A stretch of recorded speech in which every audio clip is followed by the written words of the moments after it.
Jacques Thomas, bonjour. Le Bonjour. temps des présidentielles vient de se clore avec l'installation du nouveau président de la République. Pour le Parti socialiste, ils font donc ouvrir dès maintenant la page des législatives.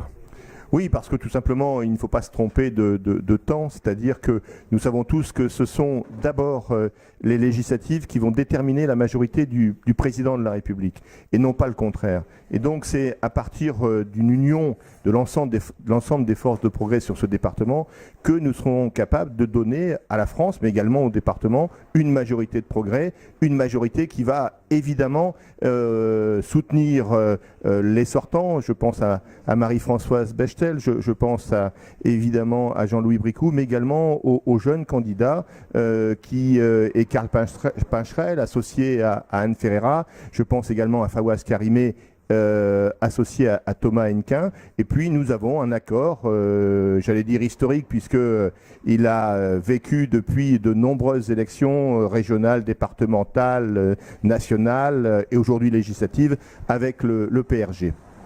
Alors vous déclarez donner à nos concitoyens une majorité de progrès en même temps que des parlementaires à même de défendre les territoires de l'Aisne, ce qui veut dire ? Ce qui veut dire que lorsqu'on a un président qui se dit être de droite, et c'est son droit, il est important d'avoir tout simplement l'Aisne à gauche et une majorité de gauche. Parce que l'actuel Premier ministre n'a voté aucun texte de progrès, aucun texte de l'ancienne majorité, et future majorité, je l'espère.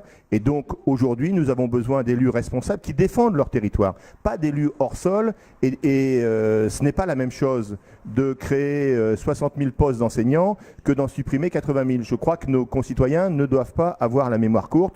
Nous avons, avec l'ensemble des parlementaires, défendu déjà nombre d'écoles et de classes. Nous étions sous Sarkozy, sous les préaux, dans les cours d'école, avec les enseignants, avec les élus, pour défendre les écoles. Et aujourd'hui, je n'ai pas envie d'y retourner parce que tout simplement, la majorité aurait envie de supprimer un certain nombre de postes à la fois de fonctionnaires, mais également de policiers, de gendarmes ou d'agents hospitaliers. Alors jamais la montée dans notre département d'extrême droite et la désespérance n'ont été aussi fortes. Elles sont liées à quoi ? Elles sont liées tout simplement à une colère et à une désespérance. Un certain nombre de nos concitoyens estiment être éloignés de tout. Et c'est vrai lorsqu'on est par exemple en tirage à plus d'une heure d'une gare TGV, lorsqu'on est éloigné d'un réseau autoroutier, on se dit que l'aménagement du territoire n'est pas la même pour tous. D'où la nécessité d'obtenir pour le département un véritable plan Marshall, c'est-à-dire d'obtenir du président de la République qui nous a dit je souhaite écrire avec vous ensemble, que nous puissions écrire une nouvelle page de l'histoire de France. Eh bien, je l'invite ensemble à nous aider à écrire une nouvelle page de l'histoire de l'Aisne.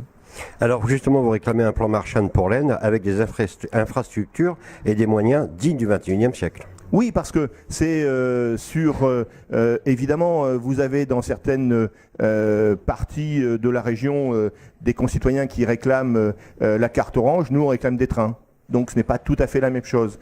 Et donc d'obtenir à la fois la mise à 2 fois 2 voies de la RN2 au nord de Laon vers le département du Nord, d'obtenir la mise à 2 fois 2 voies de la route départementale 1043 entre Hirson et l'autoroute Reims-Charleville-Charleroi, c'est simplement de l'aménagement du territoire. Et donc le président de la République nous a dit « je compte sur vous », nous comptons sur lui.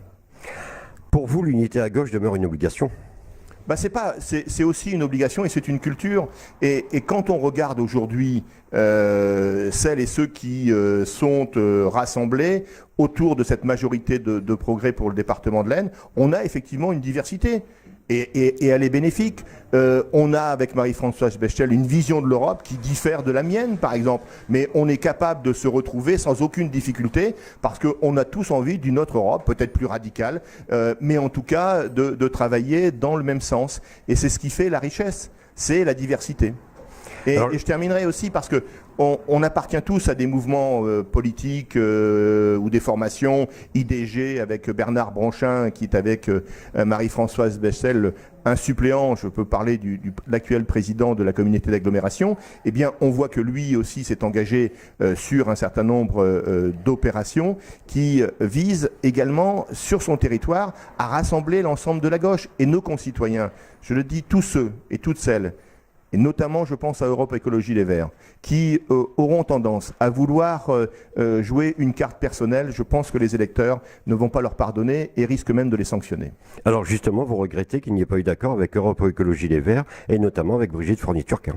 Mais pas seulement, c'est-à-dire que j'ai proposé à Brigitte Fournier-Turquin et à Fawaz Karimé de se retrouver ici sur la première circonscription de l'Aisne et on a eu une fin de non-recevoir, c'est-à-dire nous partons seuls.